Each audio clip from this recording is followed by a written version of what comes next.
Finding your comfortable seat, cross one ankle over the other, or one ankle over your knee, and you might overcross the leg a little bit. And we're going to begin with a manipulation of the foot and ankle. So you might take the hand and manually manipulate your ankle, giving it a little circle in one direction and then in the other. Then take the blade edge of your hand somewhat diagonally across the arch of your foot and rub vigorously up and down from the heel up to the ball mount of your foot, kind of in a sawing motion across the arch of the foot. If you have any plantar fasciitis, you may be feeling that right now. We're just warming up that space. And then take your hand to the palm or the heel of ball mount of your foot, and just kind of rub the ball, stretching the sole of the foot. And you might also stretch the toes, giving them a wiggle, stretching the webbing of the toes. And then take that down to the heel and a little manipulation of the calcaneus. Maybe just shake the heel a little bit, squeeze the Achilles. And then we'll cross legs, or change cross, waking up our other foot, starting with a circle of the ankle.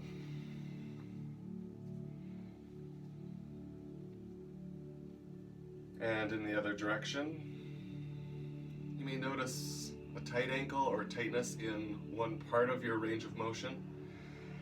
And then take the blade edge of your hand and saw the arch of your foot.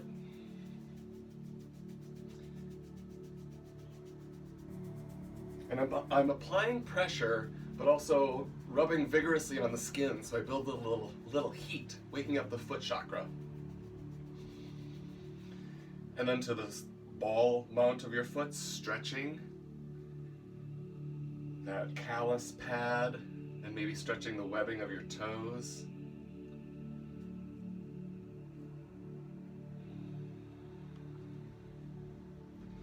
And then to the heel of your foot, give a little side-to-side wiggle of the calcaneus, and then maybe manipulate the Achilles, give a little squeeze.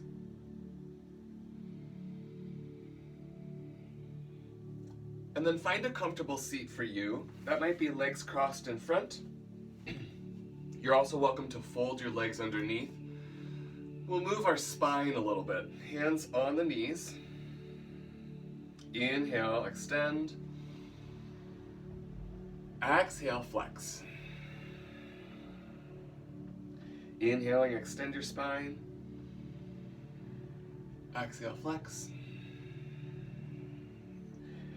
And you're welcome to integrate your breath with movement, inhaling and exhaling with flexion and extension, or you can pause in either shape, holding an extended shape, allowing the shoulders and chest to open, holding a flexed shape, allowing the back, thoracic spine, and ribs to open. Breathing into spaces where you feel restriction or tightness.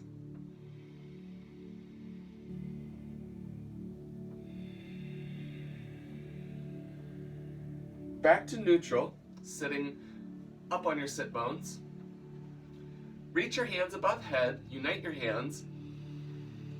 Exhale the right hand down, side bending your spine. The hips stay on the floor. Inhale back up, hands unite.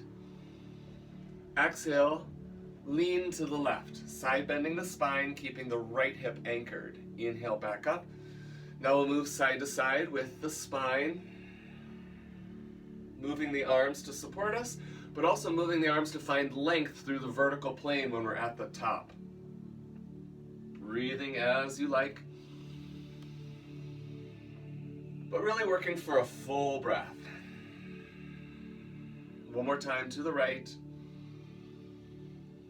and to the left.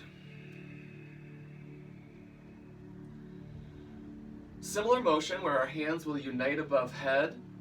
Now we'll take it to a twist.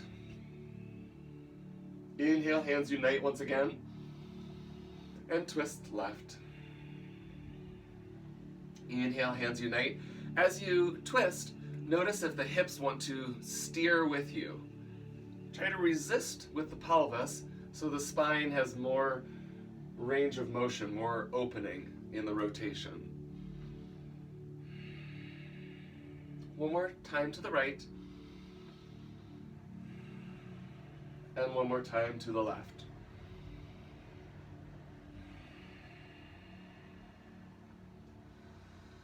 Back to center, we'll do one final seated pose. You can keep your legs crossed as they are, or I invite you to change the cross. And we'll churn the energy of our pelvis. So I'll refer to the energy of our pelvis as the dantian, the low dantian. This is our lowest, I'd say our most primary energy source. And with this circular motion, we're stirring and churning up the energy. You feel your hip bones rock, front side, back, front side, back. And you may begin to spiral this motion upward into your mid-spine, into the ribs, starting to feel your heart, the center of your chest and your lungs moving in a bigger circle. Maybe even into the shoulders, maybe incorporating your throat and your focus.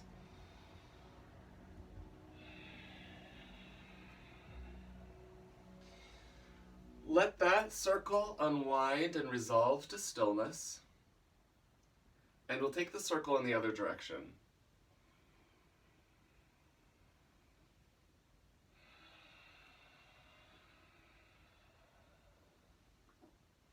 Starting low in the body, and with the breath accessing the energy of the pelvis and really initiating this churn low before you begin to spiral up to the belly, to the ribs, to the shoulders, and into the throat.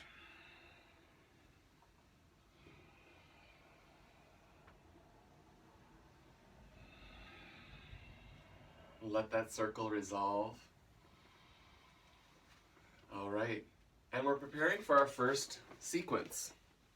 Come to standing. I'm going to check on my music. It disappeared from me. We'll use the long edge of the mat.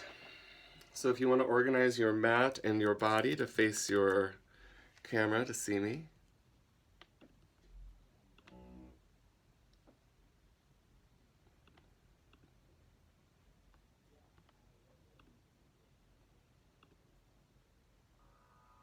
There we are, it's back. So before we get going, one last warm up, and this one's for our hands chakra. We began with our feet, then we move to our spine. We'll do our hands. Start by squeezing and spreading your fingers. Tight fist. Begin slowly, and you might notice some tension in the fingers or in the wrist. You spend a lot of time on Zoom lately. I'm with you. Then start to increase rate of speed, tightening quickly, expanding quickly, tight.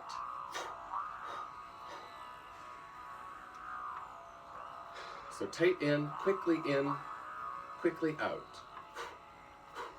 Like you're flinging water off your hands and grabbing something. Take that out to the sides. Still focusing on the hands, tightly squeezing, tightly spreading, and doing it quickly, quick and tight.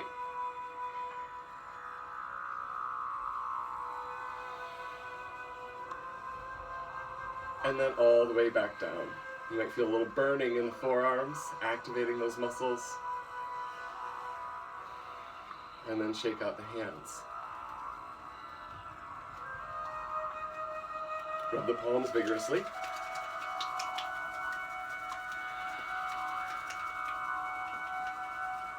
And then bring your hands to the center of your pelvis, fingers lightly touching, a cavernous space between your palms. Let your eyelids fall closed, soften your knees and let your pelvis drop an inch towards the floor.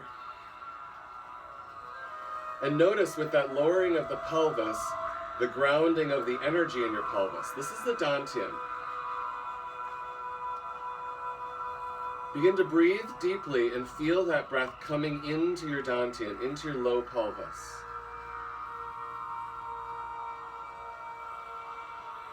You might feel warm tingling between your palms. You might be experiencing a churn of energy in the pelvis. As we begin the sequence, we'll imagine that the space around us is thick and that we're pressing air molecules that are very resistant to our movement. Begin. Sweep the arms above head. Turn your legs out as you press the hands out to the side. Dive forward. Feet pivot back toward the front. Turn your right foot out. Pivot the spine to the left. Close. Second side. Left toes out. Pivot your spine to the right. Close. Palms up. Gather energy from the earth, pulling it into your dantian. Invert the palms. Press your energy up to the sky. Dive forward, hinging from the hips. Drinking bird. Drop your hips low. Sweep your arms forward and up. Horse. And drinking bird again. Dive forward. Palms down. Pull energy with the palms up from the earth into the body. Fill the body with energy and press energy into the dantian, creating a reservoir. Fingertips touch right in front of the pelvis, preparing for our second round. Use the breath as you like, as it feels appropriate within the movement sequence. Arms up. Turn the legs out and press. Dive forward.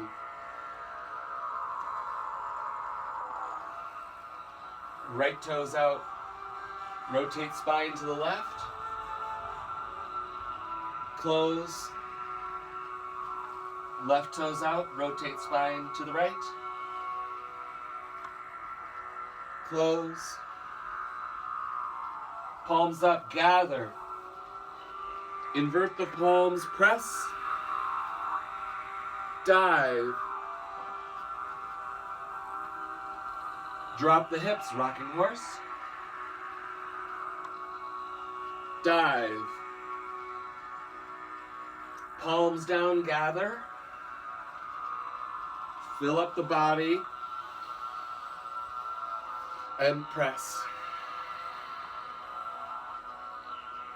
Acknowledge the swirl of energy in the body. Round 3. Gather. Press. Fold.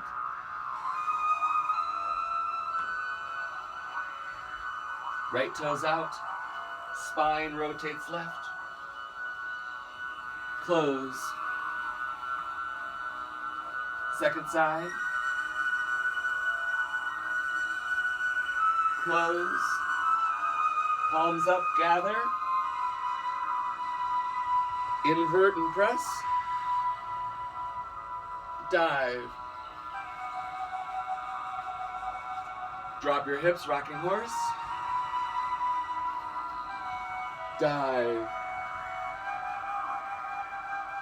Palms down, gather.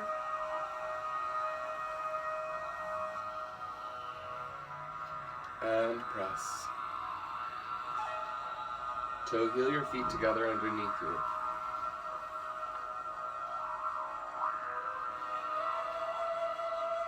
Hands are in front of the pelvis. Eyes can close, helping you visualize the energy of your body. Put your mind's eye in your dantian, in the pelvis, and visualize that swirl of energy.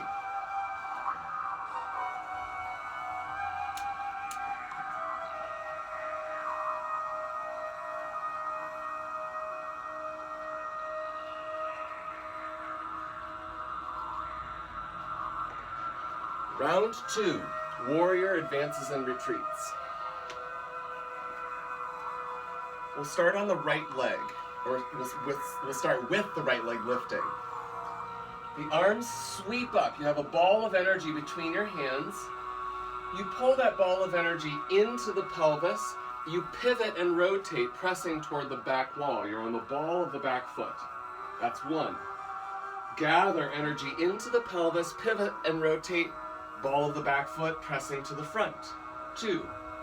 Third time, gather, pivot and press. Low retreat, sweep your arms across. Body is low. Circle right to left, high retreat. Step to the back of your mat on your right foot. Regather that ball of energy into the center of the body. That was the first side. You notice as we go, there's a lot of mobility through the pelvis on the balls of your feet. So you stay supple through the joints in the lower unit, not rigid, to help facilitate that movement front to back. Second side, we'll initiate with the left leg lifting. Bring that energy up above head, gather it into the body, and press to the front. Right hand. Gather, press, gather, press. Third time. Low retreat, sweep across, body is low. High retreat, left to right. Return to the front of the mat on your left leg. Bring the ball of energy into the body. Pause. Visualize your energetic alignment, how the energy is flowing through the body. One note, I know it can be confusing on the video as things are mirrored, but the hand that's pressing is opposite the forward leg, so it's a cross-lateral movement. Whichever leg's forward, the opposite hand is pressing, and so the hands will alternate. Round 2, right leg lifts. Gather, press, gather, press, gather, press. Low retreat. Circle forward, high retreat. Step to the right foot. Reorganize your energy. Pause. Second side. Left leg lifts. Gather and press. Gather and press. Gather and press. Low retreat. High retreat. Step to your left foot. Regather energy into the body. You might close your eyes for a moment, visualizing energetic movement, flow, prana, chi.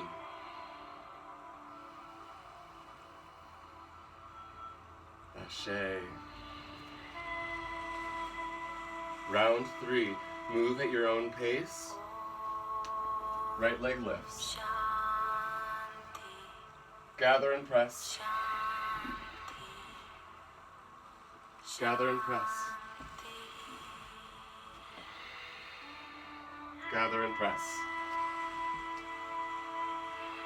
Low retreat. High retreat. Step to the right foot. Recover.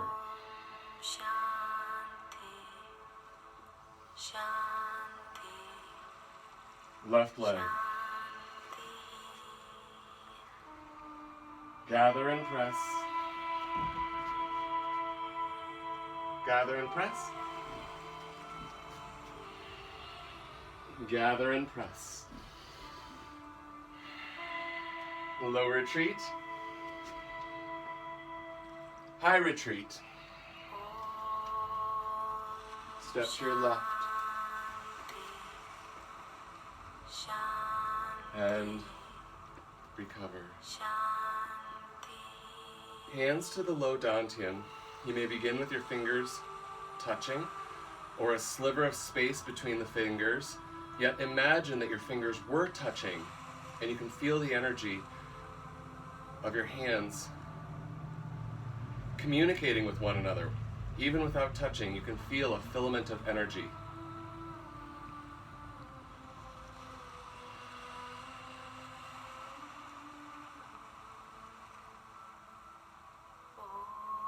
We'll move into our third sequence, Flying Dragon.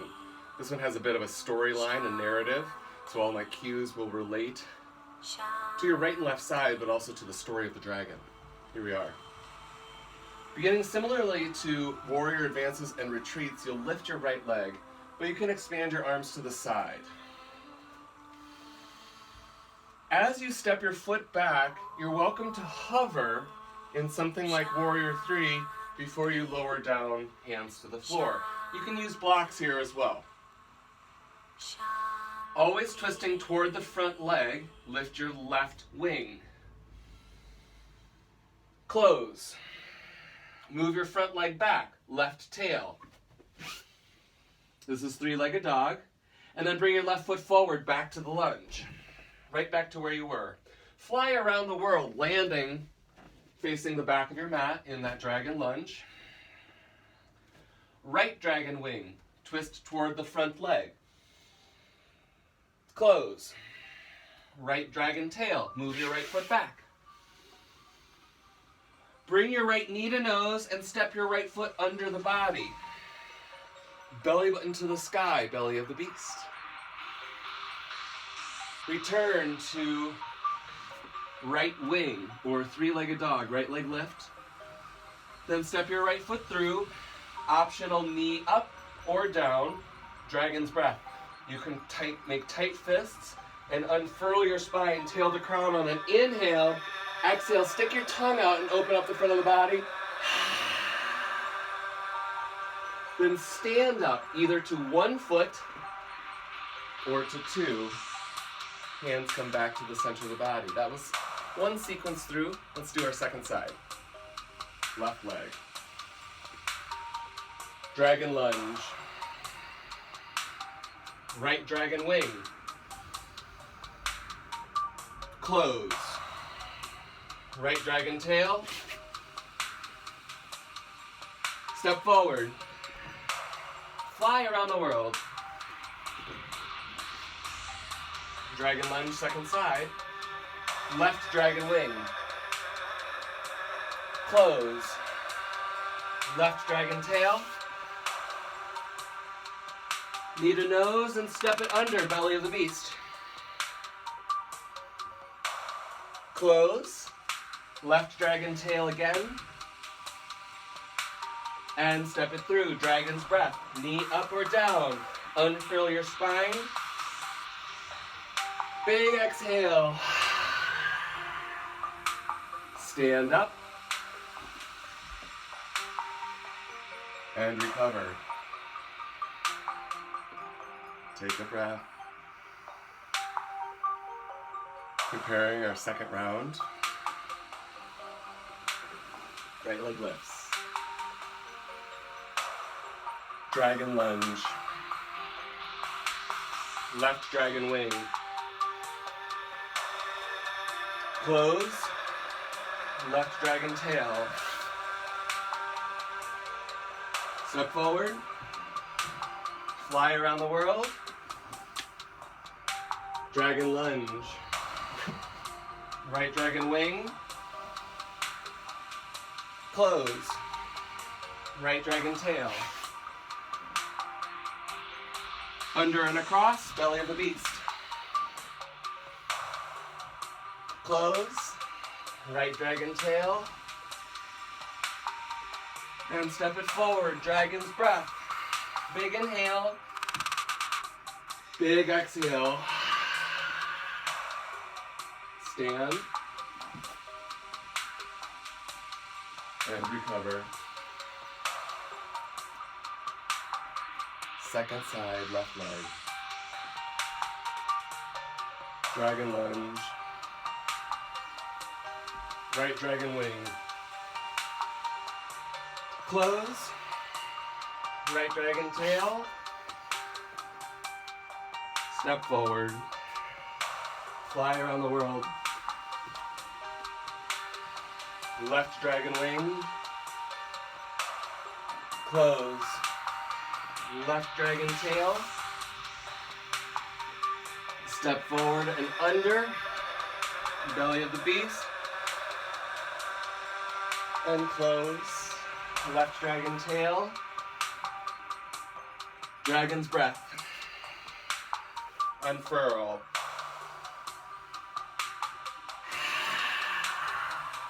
Stand. Recover. You take it one more time through. You can move a little faster or slower, finding flow within the body. Not necessarily working on physical alignment, but energetic alignment, allowing for flow to happen.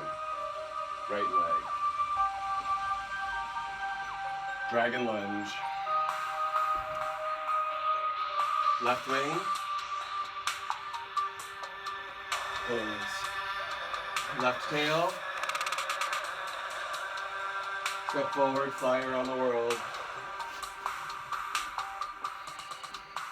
Right wing. Close.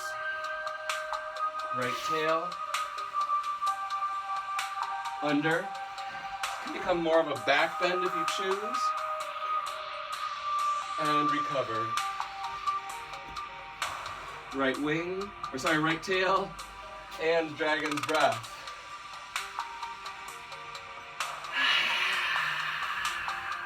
Recover.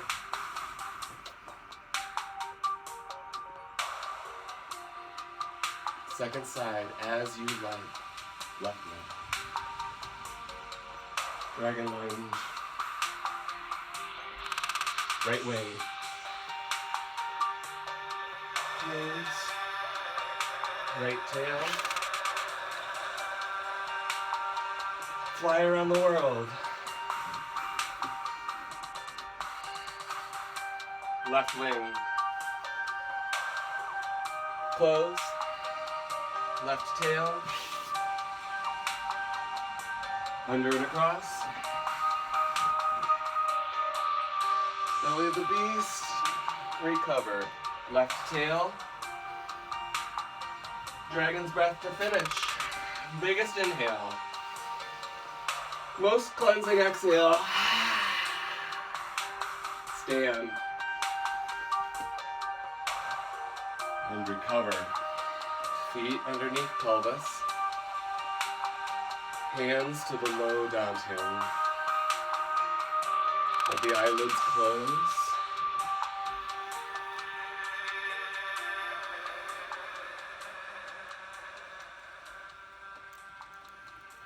Observe the energy flow in your body.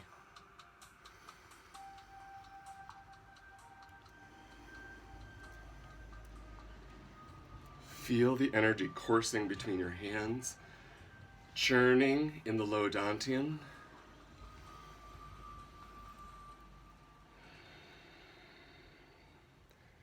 You're welcome to take a sip of water.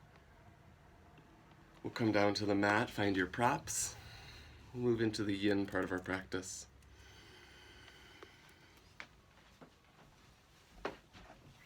Our first shape, we'll have our feet together in front of us. You can have a lot of space between your heels and your pelvis. You're welcome to sit on a blanket. That gives your hips a little height, making the folding easier. And then you're welcome to place a blanket or two in front of you. This is where your chest will rest. Blanket, pillow, whatever you can find to support you. I actually brought extra props. I thought I might need them this morning.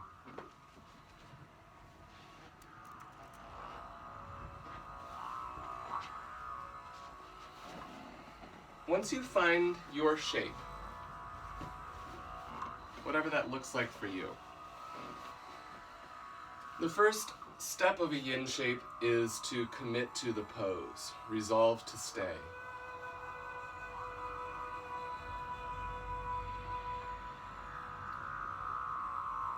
I often recommend finding a shape that is fairly comfortable at the beginning. We'll maintain this shape for multiple breaths, 2 or 3 minutes. And over time, the sustainability of that shape may change as gravity begins to impact the body, the muscles begin to give in, and you start to literally compress toward the floor. It takes time to do that, but what feels comfortable at the beginning may no longer be comfortable as the body starts to compress over time. Now, I use that word compression, but it's really lengthening due to gravity. It's passive work. The yang part of our practice, those 3 fiery flows we just did, built heat in the body, created some flow, stirred up and churned up energy that might have been stagnant. Now that we've opened up those energy channels, we're giving them an opportunity to rest and for that flow of energy to move smoothly without much effort. So the yin part of our practice, you want to think is effortless in the body. While you may be experiencing deep sensations physically, notice if there's places in your body where you're working. Air quotes, no. The muscles are active. And see if without changing anything that you're doing, that's the hardest part. Don't do, undo, allow. So if you notice there's a part of your body, oh, that hip is holding on. Don't change anything. The urge might be to wiggle to release it, yeah? What if you just said, oh, I noticed that tension is there. The first step is noticing, yes? The next step is to avoid the temptation to do anything to fix it. Often yogis are fixers, doers, alpha-type folks. This is your chance to be in the back seat and let gravity do the work for you. So when you notice that tension, undo the habit of trying to fix it, and maybe allow for time and gravity to do what they do.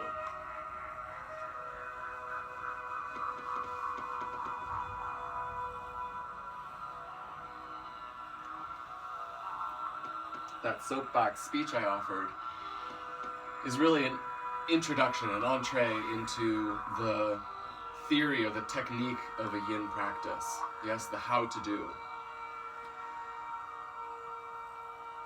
And even that's confusing. The doing of yin, as I just asked you to undo, they kind of slip against one another as contradictory ideas.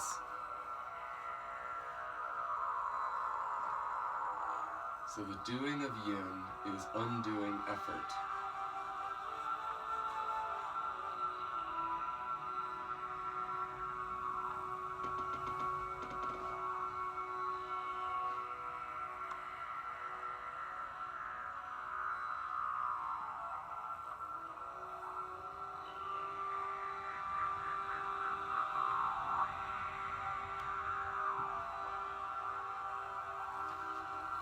We'll enjoy 2 to 3 more breaths in this shape.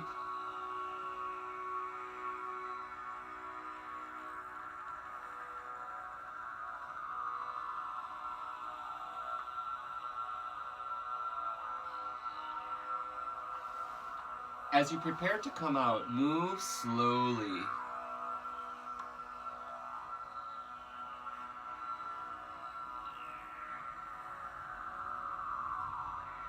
Being observant and mindful as you move out of the posture. You may notice some deep sensations. in the body in places that are unexpected. I invite any intuitive or improvisational movement. You might want a downward dog or something else, or maybe just a seated neck stretch. Or a little movement through the spine. Whatever your body says it needs, listen.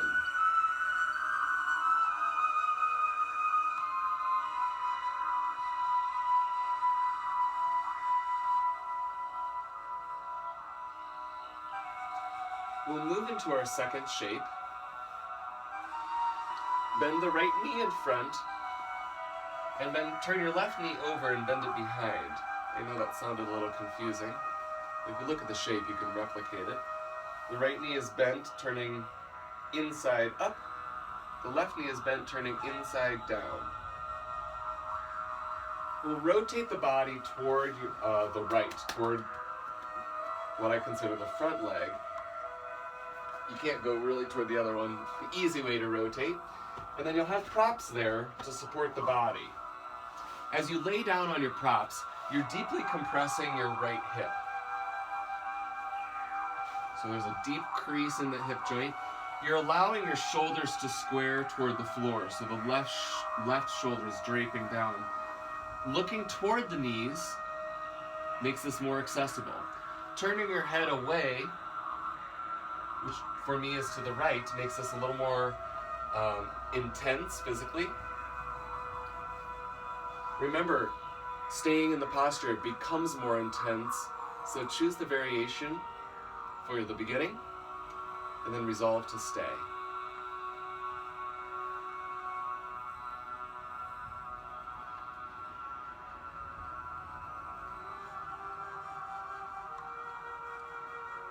So in our first posture, I offered a Dharma talk on the technique of a Yin practice, the how to do, which in essence is undoing or allowing. Undoing or allowing can take many forms, and in that first speech, I highlighted the physical undoing. When you notice muscular effort in the body, you release that by undoing or allowing. Maybe the second form of undoing that I'd like to share or ask you to think about is mental undoing. And we talked about that habit that happens when your mind notices physical tension. All right, oh, my hip is tight. The first instinct, or what we think is an instinct, is to move and to address that problem. And that's a habit of the mind. What I said was, is an instinct, is actually a learned behavior, a patterned behavior. And so sometimes we feel tension in our neck and we might do a neck circle or just some instinctual, or it's almost intuitive movement. The mental undoing is re-examining those intuitive or particularly instinctual patterns of the mind. I like to call it the habits of the mind. The way we tend to think. So I notice a physical problem, I do a stretch to fix it. And maybe that's a tendency of thinking, and as much as it's a physical way of being. This is really applicable in daily life dealing with a stressful problem. Your habitual way of addressing it mentally.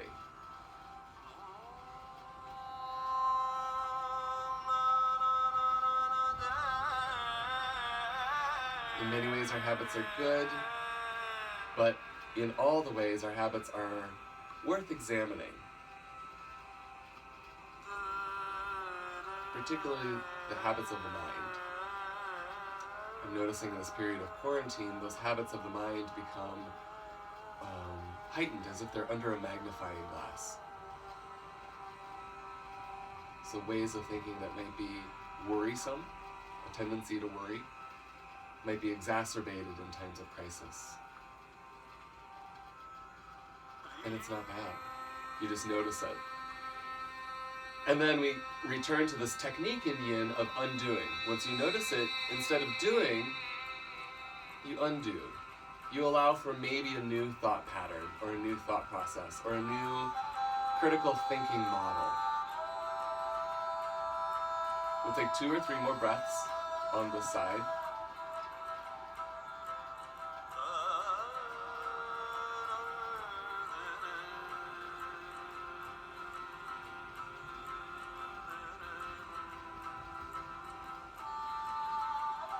Slowly bring your body up. The transition out of a Yin pose should be glacial. My favorite colleague, teacher, not favorite, one of my good friend, teacher, colleagues, Indira I says, it feels like you've aged a decade in that few minutes. My favorite counter posture is mermaid on a beach, just letting the hips rock side to side, giving your low back a massage. You're welcome to continue some intuitive improvisational movement, or you can begin setting up your second side. Left leg is turned over in front, right leg is turned under behind. Move the props over. Rotate the shoulders toward the prop, then lay down, compressing your bottom hip, and in the introduction of the pose, introducing your body to the pose, there might be some fidgeting to find that shape that is sustainable for a period of time.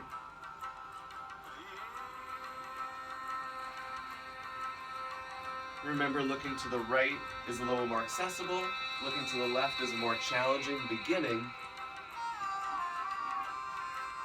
keeping in mind that the pose will change over time, and we allow for changes. We invite them, we accept them as a natural course of life.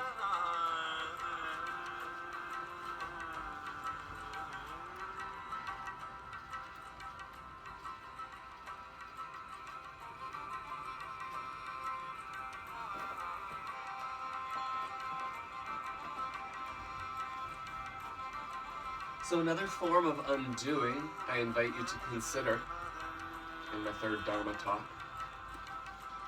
We began with physical undoing, which very much relates to mental undoing of the habit of fixing or solving, or maybe other habits of the mind. And for the third layer of undoing, I invite you to consider the spiritual layer of yourself. And in my own practice, this is the hardest to tap into, maybe the least readily available. Whereas our physical body, it's very tangible. Our mental body, that's our thoughts, and we're with our thoughts all the time. Whereas our spiritual self, we're not always with. We don't necessarily dwell with the spirit all the time. I'm an artist, and so art is a place of spiritual dwelling for me, where I'm in a creative space or where I'm observing or participating in art, I feel spiritual communion. Also with other people and groups of people, which in this period of time is not available. So how am I tapping into my spiritual self and connecting to people differently? And there may be other aspects of the spiritual self that you have readily access to. That might be a faith-based or religious-based system.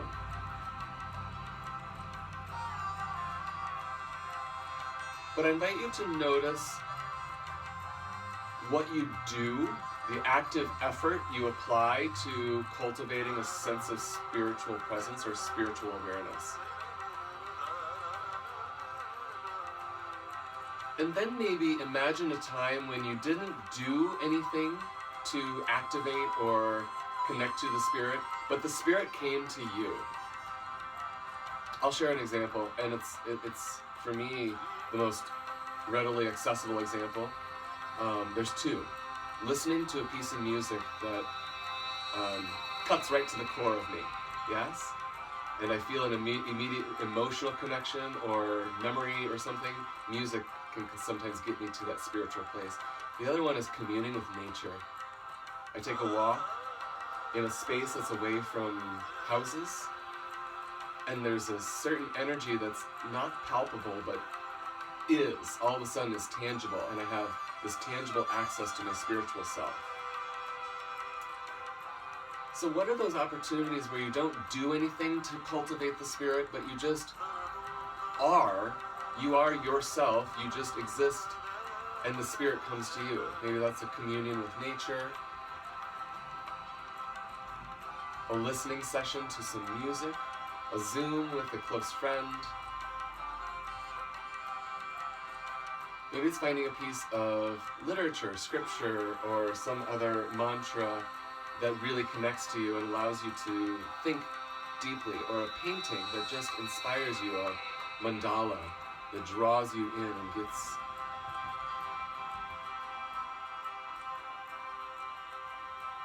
And I want to be careful with my language. It doesn't take you to the spiritual place. It's like a raindrop falls on you and you didn't do anything to have that raindrop fall on you. It just happened to you. And that's the undoing of the spiritual self, allowing for the sense of spirit to come, either from within or from outward in. We'll have 2 or 3 more breaths on this side.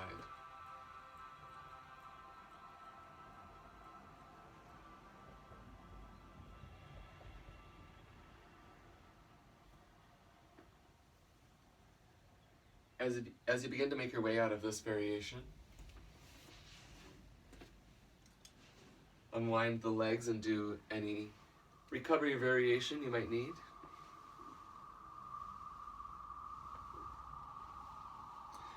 The next 2 we'll do for a slightly shorter time. I'm going to move some of my props aside.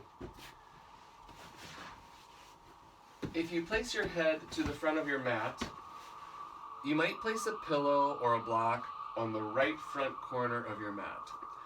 Lay down on your right shoulder so the pillow is behind you. And you may or may not need the pillow. You'll figure that out in a minute. The top leg comes forward and the bottom leg goes back. So you separate your legs. Again, top leg forward, bottom leg back. Then as you rotate your top shoulder back so your upper body is facing the sky, that pillow is there to support you so you can rest. Top hand, which is my left hand, finds the bottom foot. The bottom hand, which is my right hand, finds the top leg. And I know you can't see me because you're laying down, but it looks something like this in aerial view. And the hands holding one knee and one foot aren't necessarily doing anything, they're just encouraging, actually, undo the arms. Whatever they're doing in their position, relax. And then do the same for your pelvis. Notice if it's doing anything and relax. Same for the spine, shoulders, neck. Then when you arrive at the head, check in with what your mind is doing, what you're thinking.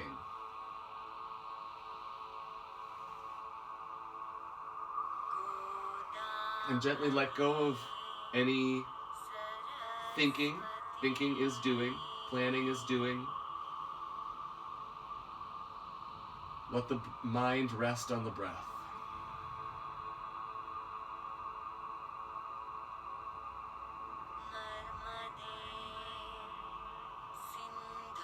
Then the last undoing is looking for a spiritual sense.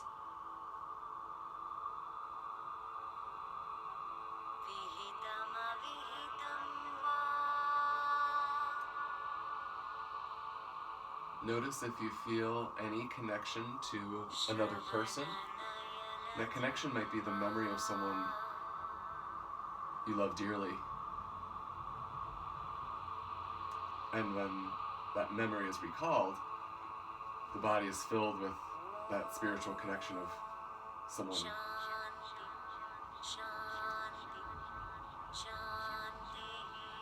Now the act of remembering is an act of doing. It's a habit of the mind.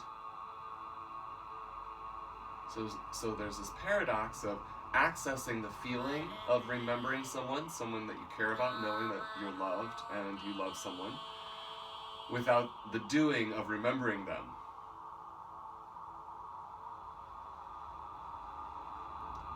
So if you have that feeling, that warmth inside, stay there with that for a breath. And we'll gently come out of this side. Unscissor your legs. Bring your body up, or however it's easiest for you to transition to your second side. Move the pillow over. Lay on the left shoulder. Top leg forward, bottom knee back. Top hand finds bottom foot, bottom hand finds top foot. When you arrive in your shape, let the physical body be still, undoing any work in the physical body. You might do a scan, noticing the different parts, until you get to the head, then check in with your headspace and undo any thinking.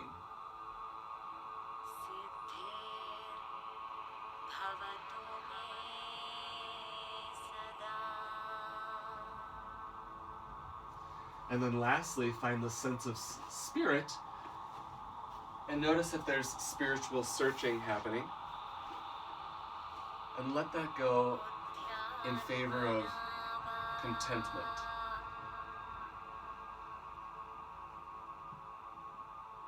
Existing in that space of happiness, knowing that there are people that love you.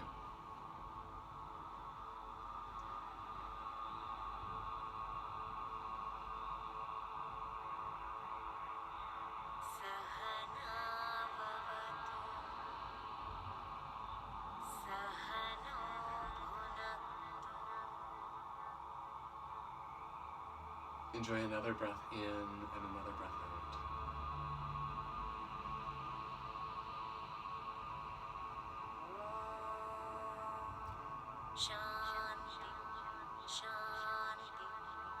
Prepare to come out of this last shape, or prepare to come out of this shape and prepare for our last shape.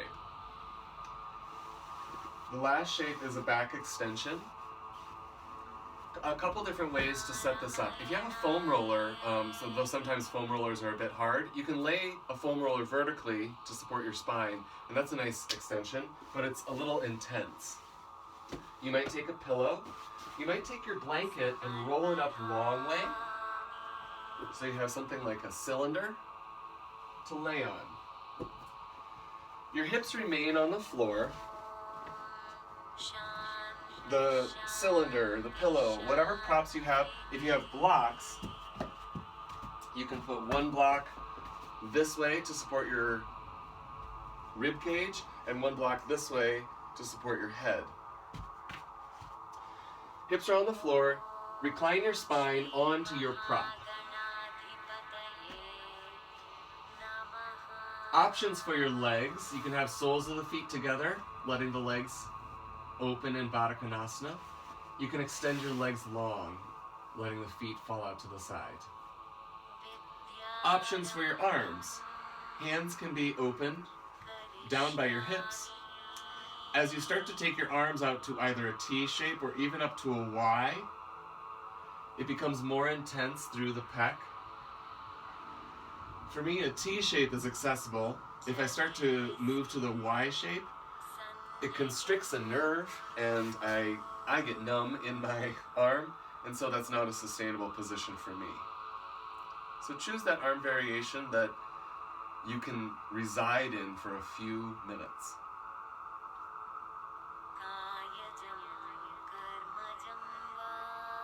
In some ways, the spine is balanced on this prop. The act of balancing requires some tensity in the body, but does it? Can you let go of any of that tensity, the tension of supporting yourself? Let your body melt into the earth. The hips are on the mat, let them be heavy. Your ribs are on a blanket, bolster, a block, let them be heavy.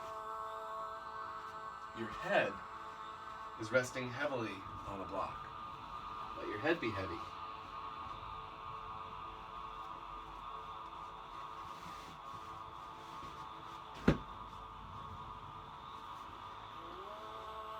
Once you arrive in your shape, pause for a moment, scanning the body for any places where you can undo effort.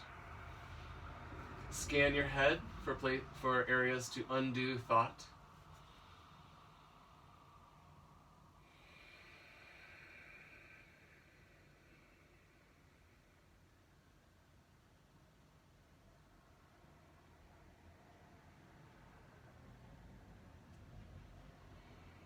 When you find physical, mental, and spiritual stillness or steadfastness,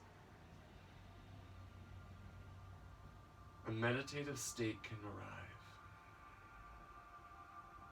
And much like the other layers of undoing, you don't seek out or search for meditation. You create stillness in the mind, body, and a steadfast spirit, and the meditative state can arrive to you.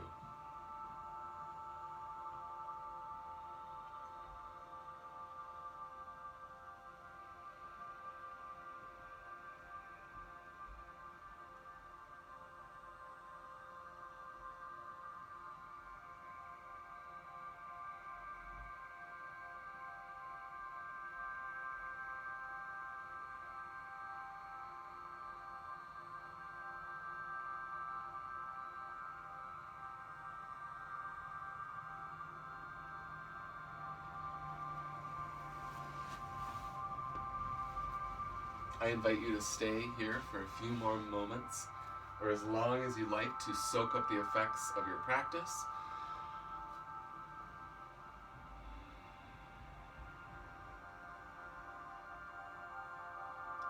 Thanks for joining me today. I have more available on my YouTube page and on my website at Blair, www.blairmovement.com. There's more on Instagram at Yoga Blair. Have an excellent weekend. Namaste.